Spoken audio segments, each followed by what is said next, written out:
नमस्कार दोस्तों, Insta creation 895 में आपका स्वागत हो। अगर चैनल पर नए हैं तो सब्सक्राइब जरूर कीजिए ताकि कोई भी वीडियो का नोटिफिकेशन तुरंत मिल जाएगा। मकर संक्रांति का इतिहास क्या है? फसल का उत्सव मकर संक्रांति एक धार्मिक उत्सव है और यह सूर्य देवता को समर्पित है। मकर संक्रांति सूर्य के मकर राशि में प्रवेश का प्रतीक माना जाता है और ये त्योहार मुख्य रूप से देश भर के हिंदुओं द्वारा मनाया जाता है। हिंदू मान्यताओं के अनुसार अगर किसी व्यक्ति की निधन मकर संक्रांति वाले दिन होती है तो उसका दूसरा जन्म नहीं होता, बल्कि वह सीधे स्वर्ग चला जाता है। कहा जाता है कि संक्रांति, जिसके नाम पर इस त्योहार का नाम पड़ा, एक देवता थे जिन्होंने शंकरासुर नामक राक्षस का वध करा था और मकर संक्रांति के अगले दिन, जिसे कार्यदिन या किंक्रांत कहा जाता था, देवी ने खलनायक किंकरासुर को मार डाला था। मकर संक्रांति 2024 में कब है? मकर संक्रांति इन हिंदी का पर्व 14 और 15 जनवरी को मनाया जाता है। इस दिन सूर्य मकर राशि में प्रवेश करता है।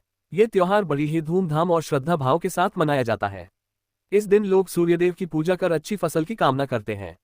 मकर संक्रांति का मतलब क्या होता है? मकर संक्रांति भारत के कई मुख्य पर्वों में से एक है, जिसका अर्थ है ऐसा दिन जब सूर्य उत्तर दिशा की ओर बढ़ना शुरू करता है। मकर संक्रांति को पतंग का उत्सव भी कहा जाता है। ये एक ऐसा त्योहार है जो पूरे भारत में बहुत धूमधाम से मनाया जाता है।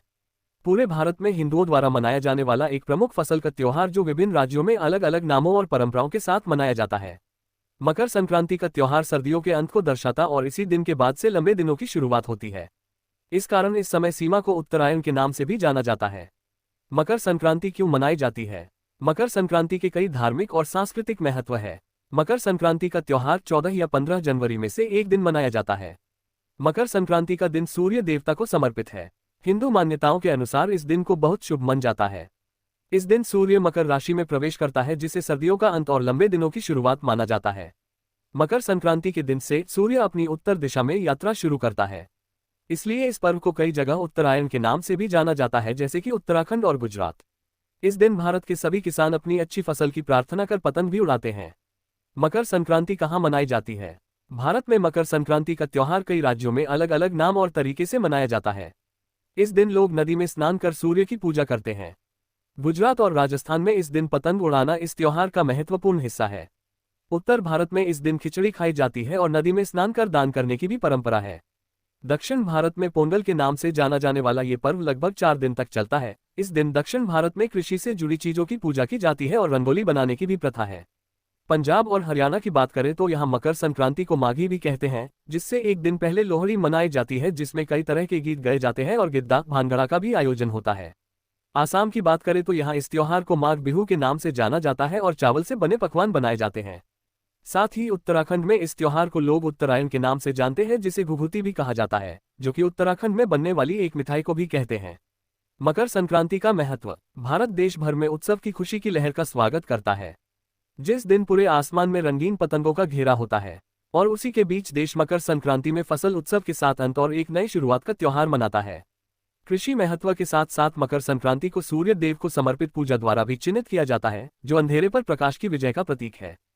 मकर संक्रांति वाले दिन चावल तथा गुड़ से बनी चीजें खाते हैं, जिसके पीछे का कारण है स्वस्थ है। तिल और गुड़ व्यक्ति की इम्यूनिटी को स्ट्रांग बनता है।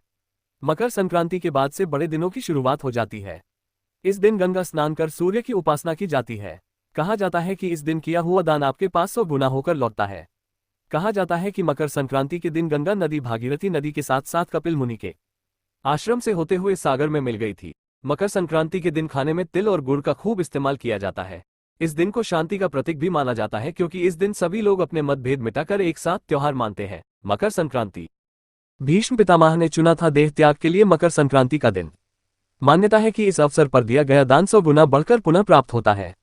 इस दिन शुद्ध घी एवं कंबल का दान मोक्ष की प्राप्ति करवाता है। महाभारत काल में भीष्म पितामह ने अपनी देह त्यागने के लिए मकर संक्रांति का ही चयन किया था। मकर संक्रांति के दिन ही गंगाजी भागीरथ के पीछे पीछे चलकर कपिल मुनि के आश्रम से होती हुई सागर में जाकर मिली थी। मकर संक्रांति पौराणिक कथा। श्रीमद् भागवत एवं देवी पुराण के मुताबिक शनि महाराज का अपने पिता से वैर भाव था, क्योंकि सूर्य देव ने उनकी माता छाया को अपनी दूसरी पत्नी संज्ञा के पुत्र यमराज से भेदभाव करते देख लिया था। इस बात से नाराज होकर सूर्य देव ने संज्ञा और उनके पुत्र शनि को अपने से अलग कर दिया था। इससे शनि और छाया ने सूर्य देव को कुष्ठ रोग का शाप दे दिया था। भीष्म पितामह ने चुना था देह त्याग के लिए मकर संक्रांति का दिन। मान्यता है कि इस अवसर पर दिया गया दान 100 गुना बढ़कर पुनः प्राप्त होता है। इस दिन शुद्ध घी एवं कंबल का दान मोक्ष की प्राप्ति करवाता है। महाभारत काल में भीष्म पितामह ने अपनी देह त्यागने के लिए मकर संक्रांति का ही चयन किया था। मकर संक्रांति के दिन ही गंगाजी भागीरथ के पीछे पीछे चलकर कपिल मुनि के आश्रम से होती हुई सागर में जाकर मिली थी। मकर संक्रांति पौराणिक कथा। श्रीमद् भागवत एवं देवी पुराण के मुताबिक शनि महाराज का अपने पिता से वैर भाव था, क्योंकि सूर्य देव ने उनकी माता छाया को अपनी दूसरी पत्नी संज्ञा के पुत्र यमराज से भेदभाव करते देख लिया था। इस बात से नाराज होकर सूर्य देव ने संज्ञा और उनके पुत्र शनि को अपने से अलग कर दिया था। इससे शनि और छाया ने सूर्य देव को कुष्ठ रोग का शाप दे दिया था। भीष्म पितामह ने चुना था देह त्याग के लिए मकर संक्रांति का दिन। मान्यता है कि इस अवसर पर दिया गया दान 100 गुना बढ़कर पुनः प्राप्त होता है। इस दिन शुद्ध घी एवं कंबल का दान मोक्ष की प्राप्ति करवाता है। महाभारत काल में भीष्म पितामह ने अपनी देह त्यागने के लिए मकर संक्रांति का ही चयन किया था। मकर संक्रांति के दिन ही गंगाजी भागीरथ के पीछे पीछे चलकर कपिल मुनि के आश्रम से होती हुई सागर में जाकर मिली थी। मकर संक्रांति पौराणिक कथा। श्रीमद् भागवत एवं देवी पुराण के मुताबिक शनि महाराज का अपने पिता से वैर भाव था, क्योंकि सूर्य देव ने उनकी माता छाया को अपनी दूसरी पत्नी संज्ञा के पुत्र यमराज से भेदभाव करते देख लिया था। इस बात से नाराज होकर सूर्य देव ने संज्ञा और उनके पुत्र शनि को अपने से अलग कर दिया था। इससे शनि और छाया ने सूर्य देव को कुष्ठ रोग का शाप दे दिया था।